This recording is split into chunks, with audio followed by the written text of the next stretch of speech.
Oi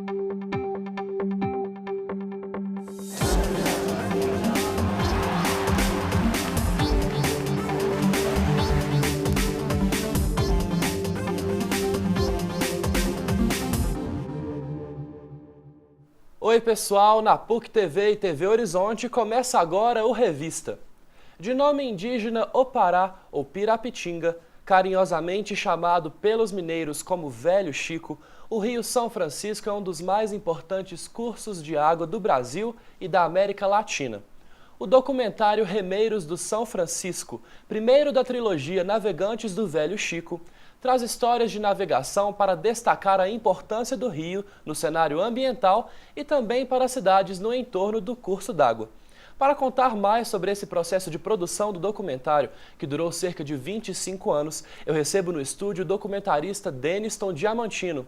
Deniston, muito obrigado pela sua participação aqui com a gente hoje. Eu que agradeço. Deniston, a história de produção desse documentário foi intensa. Conta pra gente um pouco mais sobre isso, né? Quais foram os destaques para poder fazer esse documentário? Bom, eu trabalho com documentário já há aproximadamente 30 anos. Na época eu estava produzindo um documentário que se chama O Velho do Rio, um documentário sobre os vapores, sobre o vapor Benjamin Guimarães. E nessa ocasião eu entrevistando uma pessoa, ele me falou do trabalho das barcas, do trabalho dos remeiros, e eu fiquei fascinado com a história. Eu, apesar de ser barranqueiro, de ter nascido na beira de São Francisco, eu mesmo não sabia dessa história, dos remeiros, das barcas, que é uma história muito pouco conhecida mesmo no Vale do São Francisco, nas cidades do Vale. As mais novas gerações não conhecem muito sobre esse tipo de trabalho. E quando eu soube desse depoimento dessa pessoa, eu fiquei encantado e fascinado com o tema, e a partir daí eu comecei a mesmo estando fazendo outros trabalhos concomitantemente, documentários sobre outros temas, eu estava sempre pesquisando e buscando alguma coisa sobre os remeiros, viajando para conhecer algum ex-remeiro, alguma pessoa que tinha viajado em barca, e para gravar entrevista, ou pesquisando na bibliografia, ou sobre as cantigas, sobre o trabalho das barcas, que foi um trabalho muito intenso, durou muitos anos, e um trabalho muito importante, muito árduo, mas uma coisa que pouco conhecida hoje em toda a região, muito pouco conhecida a história dos remeiros. O senhor falou aí que o trabalho durou 25 anos, né, ou muitos anos, longos anos de produção.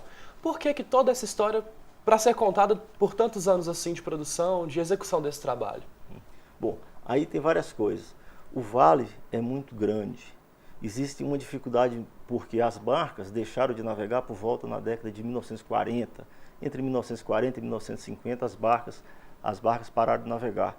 Então as pessoas que tinham trabalhado nessas barcas já eram poucas pessoas, era uma coisa bem difícil de encontrar. Então foi um trabalho de garimpo, um garimpo de encontrar, às vezes encontrava um ex-remeiro em Bom Jesus da Lapa, outra hora encontrava um ex-remeiro, alguém falava que tinha um ex-remeiro em Sobradinho, na Bahia, ou em Santa Maria da Vitória. E isso foi demandando tempo e pesquisa, e realmente durou muito tempo, mas como eu te disse, era à medida que eu também estava fazendo outros trabalhos, né? E durante todo esse processo, Deniston, quais foram as mudanças marcantes que aconteceram?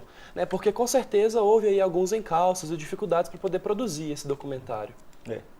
A coisa que mais marcou nesses 30 anos de documentação é que o São Francisco está acabando, entende? Se você pensar que as barcas navegaram nos anos de 1800, no ano de 1900, os vapores navegaram até 1960, 1970, a navegação era muito mais intensa. Hoje, praticamente não existe nenhum rio, a água muito pouca, o rio assoreado. Então, a transformação maior que eu vejo no rio é essa transformação da navegação e do fim da situação caótica que o São Francisco encontra. Porque para ter navegação tem que ter água, tem que ter uma hidrovia para essas barcas passarem. As barcas de vara, as maiores barcas de vara, elas transportavam 50 toneladas. A barca chamada de Mississippi e a Barcelona, elas carregavam 50 toneladas. É muita carga. As barcas médias transportavam 30 toneladas, 15 toneladas. Então existia um transporte de carga muito forte, e porque existia o rio, e porque não existia estrada, não existia outra opção. Só que hoje, com o passar do tempo, a gente não teve, com o aprimoramento tecnológico da situação, a gente não teve o mesmo crescimento na navegação. Ao contrário, teve uma regressão e a navegação foi acabando, e o rio foi acabando. E o que a gente viu nesses 30 anos foi tanto o fim da navegação, quanto uma situação caótica no Rio São Francisco. Para finalizar, resgatando toda essa história aí do Rio e dessa produção do documentário, teve algum caso que te marcou mais, alguma história que te marcou mais nessa produção? Bom, o que mais me marcou nessa produção desse documentário sobre os remeiros, primeiro foi a história do sofrimento, que é uma história de muito sofrimento, a história dos remeiros. Os remeiros trabalhavam por volta de 3 meses, numa viagem que ia de Juazeiro a Januária e voltavam. Nesses 3 meses, eles faziam a viagem subindo o rio, com a vara no peito, empurrando a barca com a vara. Isso causava ferimentos no peito deles e eles curavam esse ferimento com gordura quente. Derretia o tocinho no fogo, despejava o tocinho, a gordura quente em cima do peito para curar a ferida. Então, essa história da dificuldade daquela época de fazer esse trabalho, isso foi o que mais me marcou, que era um trabalho muito duro, um trabalho muito cruel, numa época muito difícil, e naquela época você ter a condição de navegar, né? E hoje a gente tem uma tecnologia muito mais desenvolvida e a gente ter perdido essa condição de navegabilidade no São Francisco. Denniston, eu estou aqui com o DVD, né, do documentário, e fala para o pessoal de casa que está nos assistindo onde que eles podem assistir e conferir o documentário também. Os horários de exibição, os locais. O Remeiros do São Francisco, nessa sexta-feira, dia 27 de março, está sendo lançado aqui em Belo Horizonte, no CREA Cultural, dentro de um programa que chama CREA Cultural. Ele vai ser apresentado também em Juazeiro, na Bahia, na Universidade do Vale do São Francisco, em 22 de abril. Vai ter também um lançamento na Casa da Memória, em Januária, no dia 10 de abril. E vai ser distribuído a partir da semana que vem no nosso site www.oparavideos.com.br. Tá certo. Muito obrigado, viu, Denniston, por poder estar aqui conosco e compartilhar um pouco mais dessa história do Rio São Francisco e da produção do documentário. Ok, eu que agradeço. Atualmente, a sociedade vive em um contexto de avanços digitais significativos. Dentro desse cenário, um dos desafios é aliar a tecnologia e a educação. Em Belo Horizonte, uma escola municipal da região centro-sul da capital começou a utilizar netbooks com o intuito de impulsionar o ensino em sala de aula. Veja os detalhes nesse projeto na reportagem a seguir.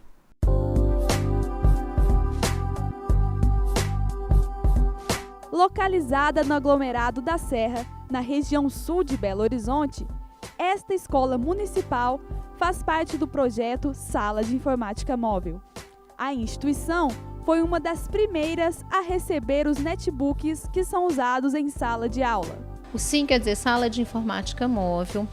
A escola não tem espaço para criar um laboratório de informática. Então, esse laboratório, ele vem até as salas de aula com os aparelhos, tá?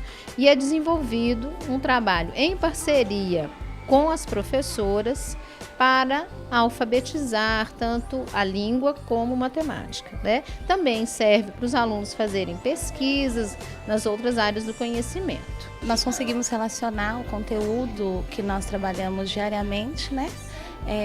Com as aulas que são ministradas uma vez por semana. Durante as pesquisas na internet, os estudantes recebem apoio dos monitores. Eles também ajudam quando os alunos não entendem o funcionamento dos jogos.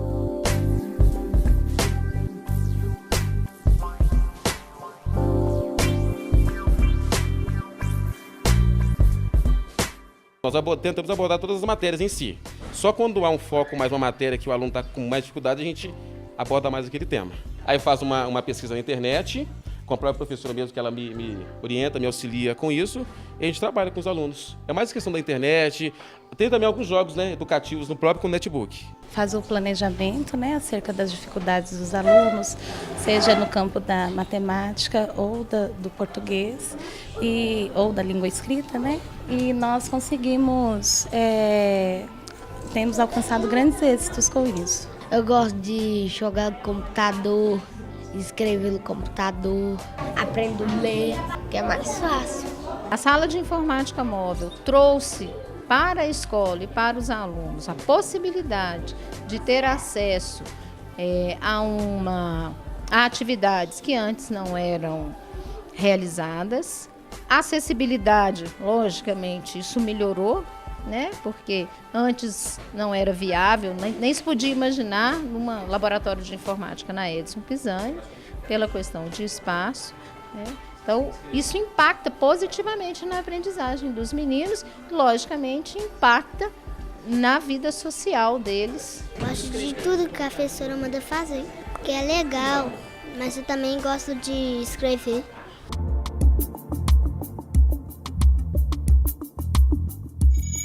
Para esta especialista em educação, é preciso investir na formação continuada dos professores.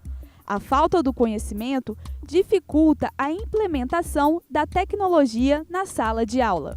A eficácia do uso da tecnologia ela é comprovada, mas ela vem junto, normalmente com uma reforma curricular, dando significado ao conteúdo para os alunos, com o desenvolvimento dos professores e com um novo formato de avaliação. O primeiro passo para desenvolver um projeto com o uso de novas tecnologias seria focar esse projeto em objetivos bem claros de ensino, né? Então, partiria do professor. Depois, na organização dos recursos humanos, na organização do suporte da infraestrutura da tecnologia que a escola possui e também no monitoramento desses passos do projeto. Se começa sem saber o andamento total do projeto, sem ter noção da complexidade do projeto que vai desenvolver, dificulta para o professor. Então, ele vai aprendendo no caminho. Ao invés de planejar e já conhecer as etapas e facilitar o monitoramento e avaliação desses objetivos.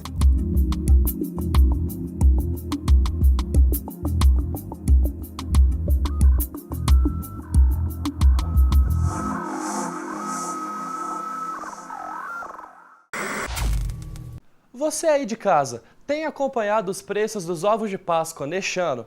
A nossa equipe foi conferir formas alternativas de produzir esse tipo de chocolate que faz tanto sucesso nessa época do ano. Confira no próximo bloco. Veja também as atrações do 5º Festival de Fotografia em Tiradentes. Tudo isso é daqui a pouco e a gente volta já já.